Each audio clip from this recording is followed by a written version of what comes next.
Hello and welcome to the Joy Curator podcast. I'm your host, Kimberly Evans. Ooh, do we have a show for you? We are chatting all about how to rise when you are stuck in the messy middle. I will be honest, I have been wanting to do an episode like this for a while, but I am in the messy middle in a few places in my life right now. And I was trying to decide whether or not I felt comfortable sharing certain aspects of my life. And then through chatting with my people, through a lot of personal development, through actually finish reading the Brene Brown Rising Strong book that I've been talking about as what I was reading right now for the last couple weeks, it just all came to me that, yeah, I need to share what is happening in the messy middle in order for you to feel encouraged, inspired to dive into your messy middle that we all have. Sometimes it's so easy to see what's happening on Instagram and social media, and sometimes even as far as chatting with our friends when we maybe aren't sharing everything that's going on. And for those of you that know me, I wear my heart on my sleeve. And this Joy Curator podcast is a space where I want to share that joy can happen even when you are in the messy middle. That is the purpose of this podcast, is that life is not simple. Life is not perfect. Life throws things at us that we wish didn't happen. It causes us to wake up every single day and contemplate what we want our lives to look like. And I have been a lifelong soul searcher. I love personal growth. I love figuring out how I tick. I love figuring out how the people around me tick, how my children tick. And it, for me, is a source of really great joy to understand myself better and better, to recognize areas that are places that I could grow, to recognize areas that I used to struggle with, that now growth has allowed me to move beyond things that used to feel like hangups for me. And that feels really good. And I've kind of gotten to a place, and maybe this is 40, as I turned 40 this past year, earlier this year, it just feels like if we can't share the hard stuff, if we are not able to share the messy middle, then it feels like we are just putting on a front that everything is perfect. And this does not mean sharing things that you don't feel comfortable sharing. This does not mean that you have to be just loading everything that's inside of you out if you don't feel like it's the safe space to do that. But today, I really want to dive into how to rise when we are in the messy middle, because when I have clients that are coming to me, whom I work with in my Joy Curator business and lifestyle consulting sessions, they are coming to me in the messy middle. Nobody is coming to me and wanting to do business or lifestyle consulting to find more joy in their life when they are feeling at their most epitome of happiness and joy in their life. They don't need that at that point. But I do think that we go through seasons, and sometimes these seasons are really quick and sometimes these seasons are really long. And what I know for sure is that in the past 10 years, since my daughter Cassidy was diagnosed with cystic fibrosis, this month of October is 10 years. And I can't even believe everything that has happened in my life since 2012. when I really feel was the first time that I can remember recognizing being stuck in the messy middle. And there have been so many things since then that have felt like messy middles. And there are little moments every single day that sometimes feel like messy middles and hard to know what the answer is or where to move forward or what to do, how to react, how to respond, what should I say? That really hurt my feelings. I wish that didn't happen. Everything about the messy middle. It can be family situations. It can be feeling like your business is struggling. It can feel like your children are moving in a direction that is different than you maybe thought that they were going to when you first started out as a parent. It can feel like you just don't know what you want for your future and everything feels confusing. You don't know which step to take. There are a lot of reasons why we can get stuck in the messy middle. And so maybe you're listening today and you're thinking, wow, I'm really struggling personally. I just feel like I can't think of what my purpose in life is. Maybe you're listening to this today thinking you had a fight with your significant other this morning and you just wish that the two of you could get onto the same page. Maybe you are feeling like you wish you could connect with your kids better and that just doesn't feel like it's happening. And maybe they're in preteen or teen years and you're just feeling this new season together and it's just different than you thought it would be. Maybe your business had been doing really good and now you're feeling like you're in a lull or feeling like you're stuck or feeling like you wish you were feeling excited about it all again and you just aren't and you don't know why. Messy middle, messy middle, messy middle. That is what we are talking about today. And I wanted to share with you some of the things over the past 10 years that have been my messy middles to current date messy middles of things that are going on in my life and my business right now that feel really hard. And I encourage you as you listen to this today to take time, whether you need to pause the episode, whether you need to just take a few minutes after you're done listening today, to just make note of some of the areas in your life that maybe feel messy for you right now. Maybe things you haven't talked about to anybody before. Maybe things you wish you could share, but you're worried that you might feel judged. You're worried that nobody has ever possibly gone through this before, and you don't want to think that you don't have things together. I hear you. I am a recovering, in constant growth people pleaser. I carry feelings of others. I am highly intuitive and highly empathetic. And that is wonderful things that I love about myself, but it has also gotten me into a lot of trouble. I have learned over these past 10 years that I am not responsible for fixing other people's emotions or fixing other people's life situations or fixing things that are not mine to fix. There are a lot of my messy middles that struggle around that exact thing in different areas of my life because lesson after lesson has been brought to me where I have had to relearn over and over again, as my therapist says, how to stay in my own hula hoop.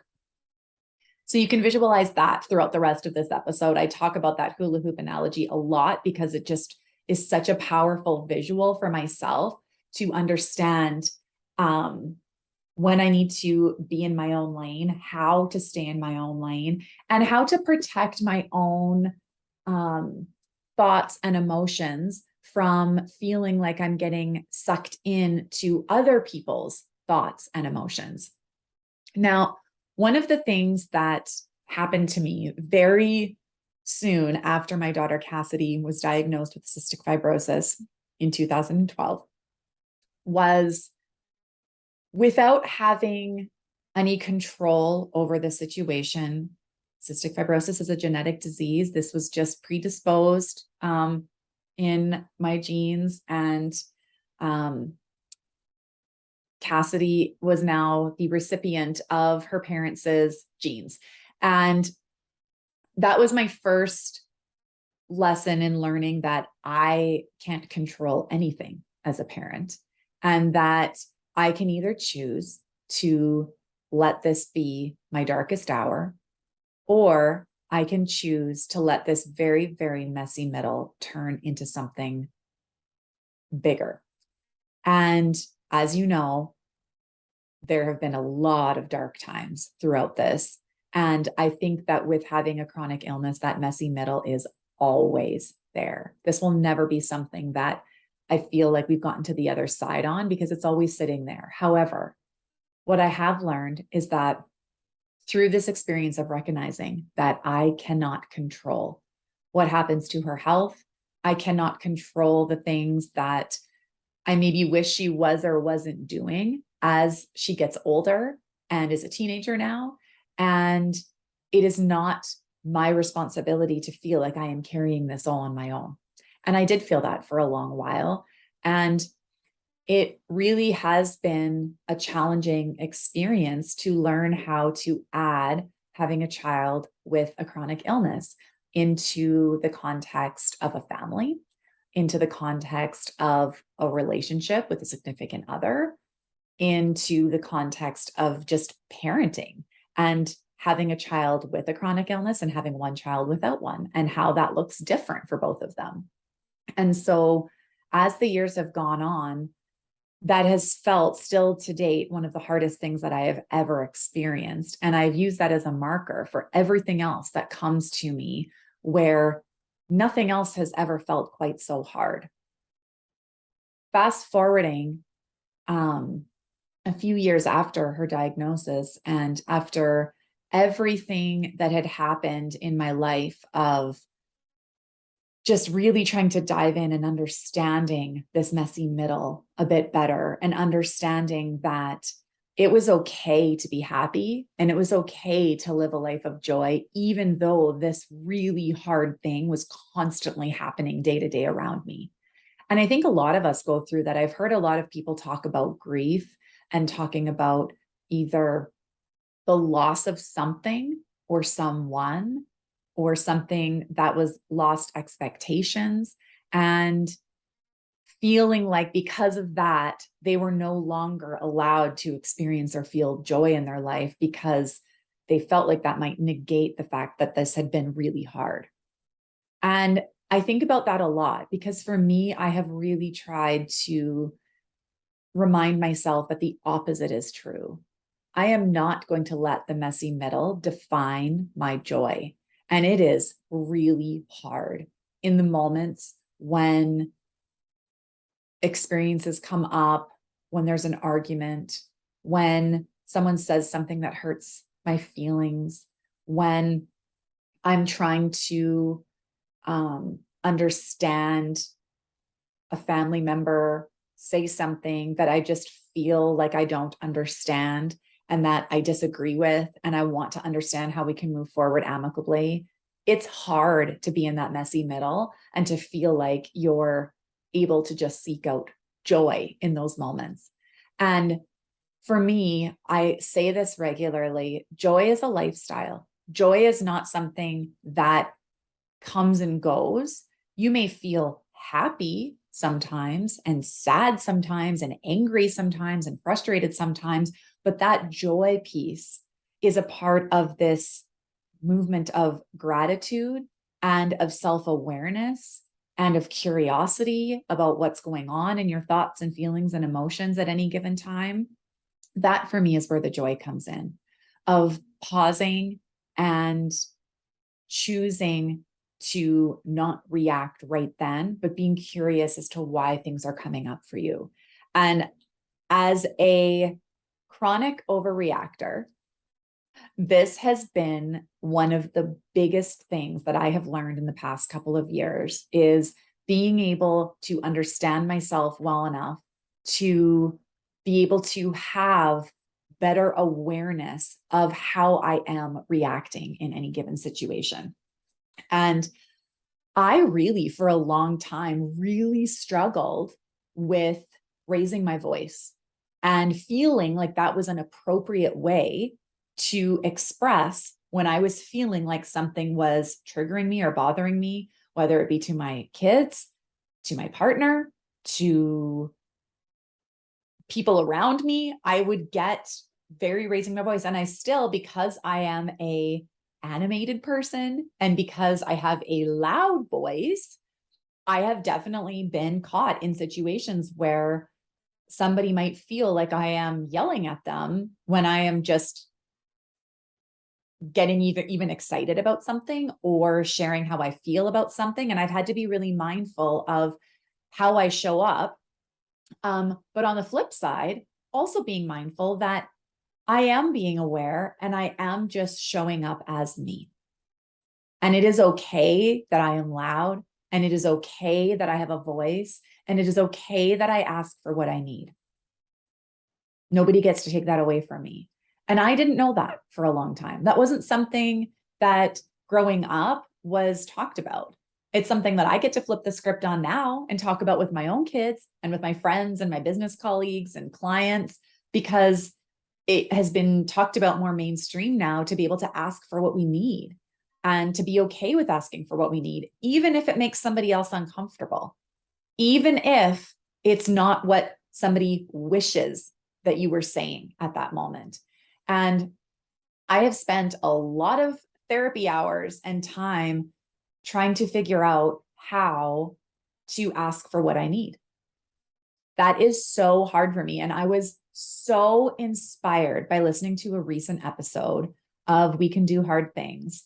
And Glennon and Abby and Sister were all talking about how to ask for what you need. And I had such incredible realizations about myself as I was listening to that episode. Highly recommend jumping over to We Can Do Hard Things to listen to their episodes every week. It just blows me away with the content that they talk about and the honesty that they're coming from and how they're just showing up as real women. And that is what I would feel is my greatest success in life. If I am able just to show up honestly and confidently and inspire you and my children and the women in my world to feel like they get to do the same. And it's easier when we do it together. So getting through this pandemic and having a lot of realizations about what I want to be when I grow up, shifting my business immensely, shifting the services that I'm offering, shifting how I feel about projects that I'm working on, about clients that I'm working with, how things are going in my personal life, how things are going in my business. I have felt that for the last probably 5-6 years, even pre-pandemic, and now evolved throughout the pandemic, it has just been a constant learning curve where I'm realizing that I don't think we're ever going to have it figured out. But if we continue to keep taking the next right step and continue to ask for what we need rather than being resentful when we aren't getting our needs met, when people aren't reading our minds, when we actually really want something to happen, but we're too scared to say it, but then we're upset that it isn't happening. Anybody there with me? I am in a season right now of business being exceptional. I love the women that I get to work with. I love the services that I offer with my lifestyle and business consulting. I am working on lots of new and exciting things that are going to be launched and coming down the pipe in the next year. I'm dreaming about my business. I'm energized about my business. And I can be in this really joyful season in my business, even when hard things come up in my business. The Shine Summit is just around the corner. And this event has been a labor of love. It has been really, really hard. Besides the fact that it's been 5 years in the making because of a pandemic happening in between, that it's been on my mind, my heart, and my soul for 5 years, it has been really, really hard to promote it. It has been really hard to get the women in the room who I know are going to benefit from it. It has just been hard, plain and simple. And there have been so many times that I have wanted to throw in the towel and just call it quits. because I just didn't think I had enough gumption to keep going on it. And every single time that would happen, I would have another conversation with somebody who would just share with me something hard going on in their business or something hard going on in their life. And it would give me a chance to really dig into what is feeling really hard. Is this something I should continue to move forward on, or is it okay to stop? And this has happened over and over and over again. And it has caused me to dive in deeper and deeper into myself, into my business. And I am just so excited that I have kept going on this project, even though it's looking very different than we had initially set it out to be, but it's in all the best ways. And I know that even if I had made the decision to not move forward on it, that would have been the right decision for that moment then too. And taking the next right step, which for me was moving forward and saying, yes, this is important. This does align with my values. This does align with how I want to serve women in my community and in my province, in our country, who are all coming to Saskatoon for this event. The other area that I have really, really not talked about at all, that I have been managing in the background for a really, really long time, is being in a really, really hard season in my marriage. It's not something that I was sure that I was ready to share, but I want to be open and honest with you because I never want you to feel that you are looking at someone else's life thinking that everything is perfect because those are the only things that are being shared. That is something I am just so conscious of because I know that that can happen. And I just feel like when I get myself into a moment of thinking that everybody else's lives are perfect or everything is going well for them, I just remind myself of the things that I have going on in my life and the things that I am and am not sharing publicly. And everybody has things going on in the background that they maybe wish weren't happening. And my marriage has been a really hard season right now. We're currently separated and it is really, really hard. And continuing to find joy in my business and in my friendships and with my children and having the difficult conversations and rumbling with all of this has taken a lot of energy. It is not for the weak of heart, and it takes a lot of gumption to continue asking the questions, continuing to do the work, and continuing to try to look inside myself as to how I can show up in life in the best way possible. And it's messy. It is the messy, messy middle. And I wanted to share this with you today because I truly believe that there is always the next right step, and it doesn't always look the way we think it's going to look. I could have never in a million years thought that where I'm at today in regards to Cassidy's diagnosis, to my business, to the relationships and friendships that I get to have surrounded by me would be in a place that they are right now.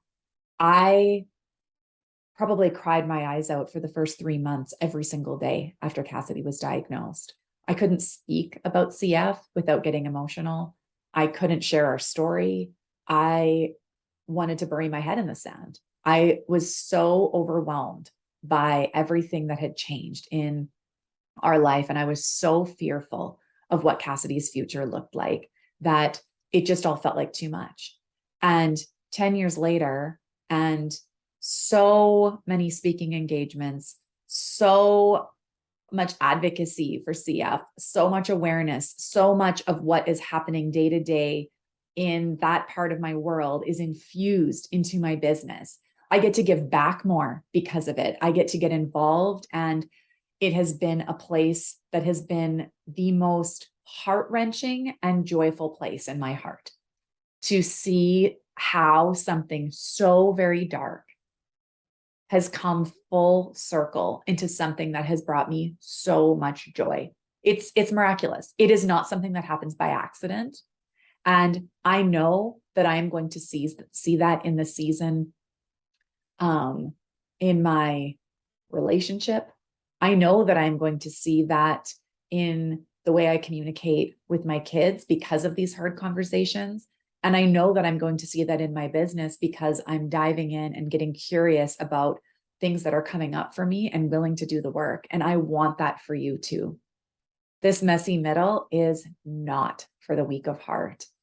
And it is not something that ever really has a finish line. There's a lot of messy middles. It's never just one thing.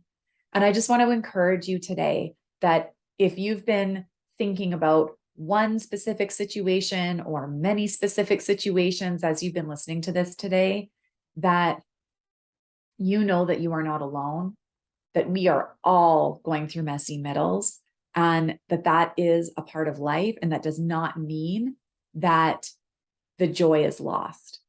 You can reclaim your joy again, and it's going to take a lot of work. It's not going to be easy, and it's not going to be the road less traveled, but it is going to be the road that leads you to feeling so much more like yourself than you ever thought possible. And I am living proof of that.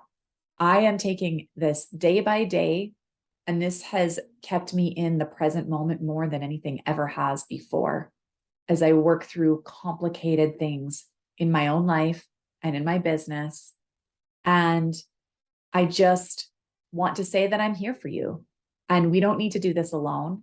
And life was meant to connect. Life was meant for growth, and life is meant for taking the next right step so that you can live into your joy exactly the way that you were created to be.